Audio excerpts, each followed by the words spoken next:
This video was requested by a Patreon, and I think it's a good change of pace from the usual doom and gloom that I have on my channel.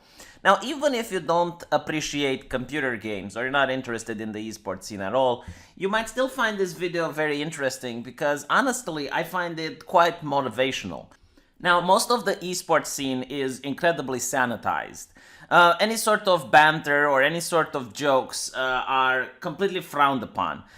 Doing anything that's considered to be unprofessional will get the player to have to pay a fine. A perfect example of this happened a couple of months ago when a Hearthstone player, because he was tired, decided to rub his eyes, and they interpret that as a racist gesture because his opponent was Asian.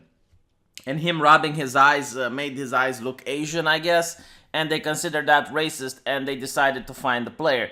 I mean, that is unbelievably stupid. Every time I take a shit, I squint my eyes. Am I racist towards Japanese people every time I go to the bathroom? It's complete nonsense. But you kind of understand the atmosphere in the esports scene. People are terrified. They're afraid that any banter that they will do or any sort of gesture that might seem out of place will get them fined. And usually these fines go up to thousands of dollars, so people try to avoid them. As such, the esports scene is so sanitized that it's completely boring to watch. It doesn't feel like gamers playing video games. It feels more like some corporate bullshit that has managed to appear. And the only the only video game scene that is spared from this is the fighting game community. Now, the fighting game community usually takes place at EVO, which is a big fighting game competition. And maybe because most of the people there are minorities, usually black people and Asian people, social justice did not have a powerful way in. And you can still have a lot of banter, a lot of shit talking, and it genuinely feels as if I'm watching gamers playing video games. And you get awesome moments with people smashing their controllers in rage, people doing heavy banter towards one another, and even my favorite moment, whose bitch this is.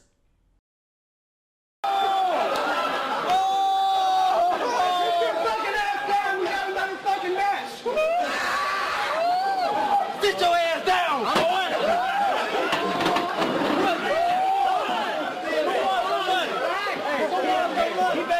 Who else got some money on me? Who got some money on me? Who got some money on me? Who got some money on me?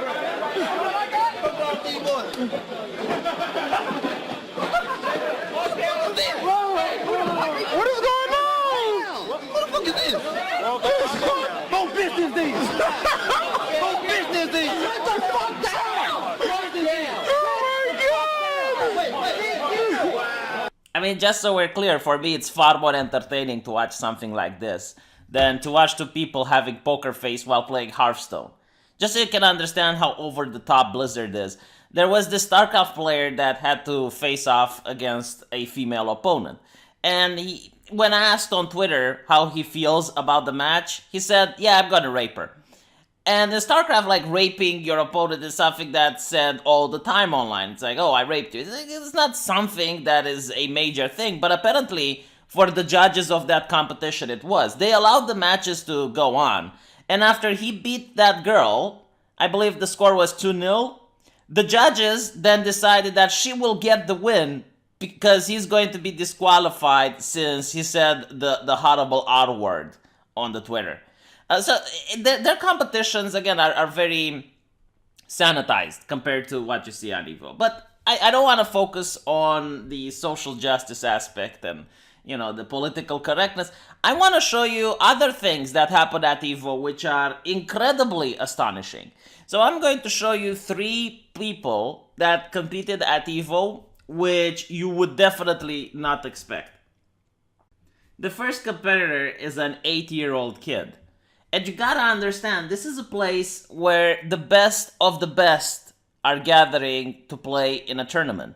He was playing against some of the top Marvel vs. Capcom players in the world.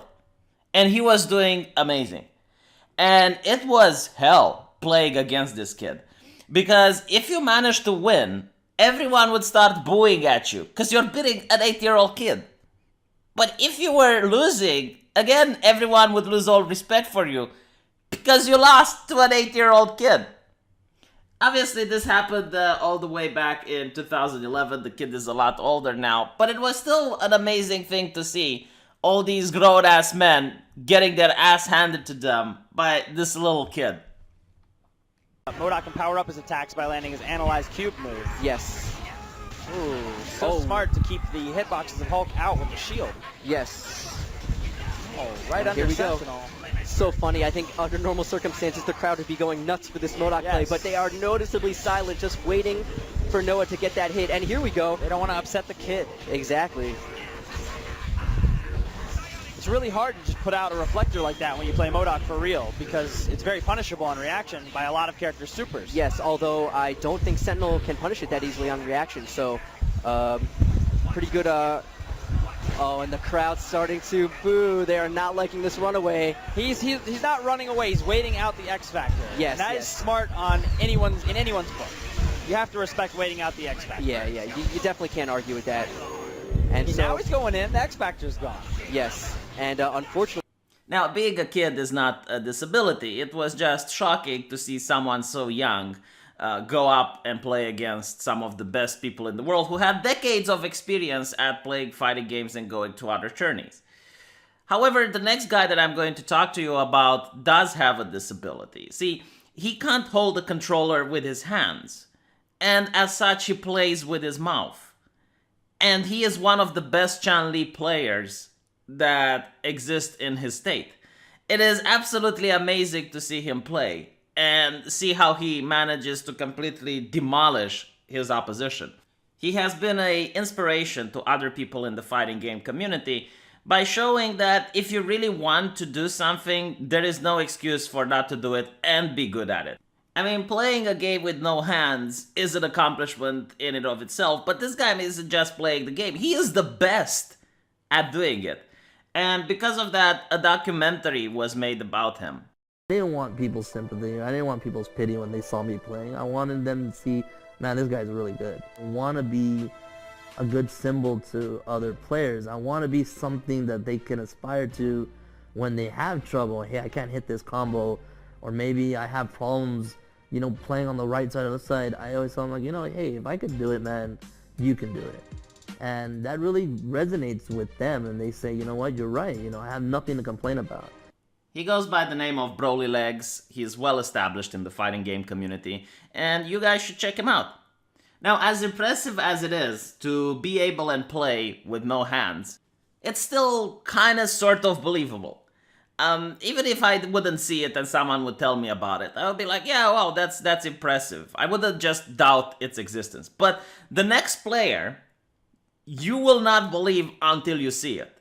His disability should make it completely impossible to even play the game, let alone be at a tournament and beat up other people who don't have his disability. The next player is a guy who is completely blind. He cannot see, and yet he managed to play at the Mortal Kombat 9 tournament and was completely decimating his competition until an asshole fought against him and used a cheap tactic in order to be able to win. Now, the way he managed to play was by picking a character which had a teleportation ability that would teleport them behind the opponent. So he would always know where his character is on the screen. And if he wasn't able to use this ability, he would just fire a projectile. And by listening to the time it takes from his character firing the projectile to actually hitting his opponent, he would have this sort of in-game sonar where he would know where his opponent is located. And as I mentioned before, he was doing quite well in the tournament. He was beating able-bodied people left and right until he met an asshole. Now, what the asshole did is he mirror matched him, meaning he picked the same character as he did, meaning the sounds were identical, and the guy got confused, didn't know what was going on the screen anymore, and lost miserably. Obviously, the entire stage was booing at the guy. But again, it just goes to show that with enough determination, anything is possible. If a blind guy can play fighting games, which are a very difficult genre to learn, then there is really no excuse for other people not to do whatever they want. All you need is willpower and determination. So here we go. This is the winners finals. How do you do your button checks? You can't see. I don't know. You think somebody would try to switch his as you buttons can like a see, razzle dazzle on him? He has no coaching here. He is totally playing blind. This must be a button check. Is he doing a button check with not even his character? You cannot be serious. This is awesome. This guy is amazing. I bet he has the whole selection screen. How does he know? How did he even know he was Kung Lao? Maybe there's a character who each button has a different sound effect. What if Denzel does some Bush League stuff here and says, no, I'll help you out, man. Does his buttons wrong. You think Denzel will be booed for eternity? I think Denzel would not be allowed to show himself. Oh, that's awesome. We got to get you blindfold. I don't like this. I don't like when you change your routine up. That's awesome.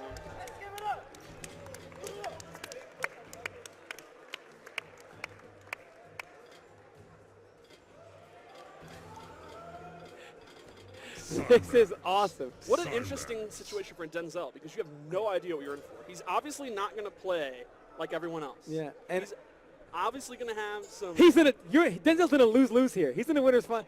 Lose. Round one. Fight. I mean, this guy though, he plays on sound. How did he know the bomb was there?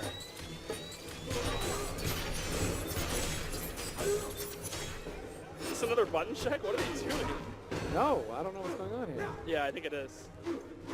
Okay. All right. How did he even know to move off that bomb? Can you imagine? You're blind and all you hear is you must, and if you get hit, How do you know when you do it or they yeah. did it?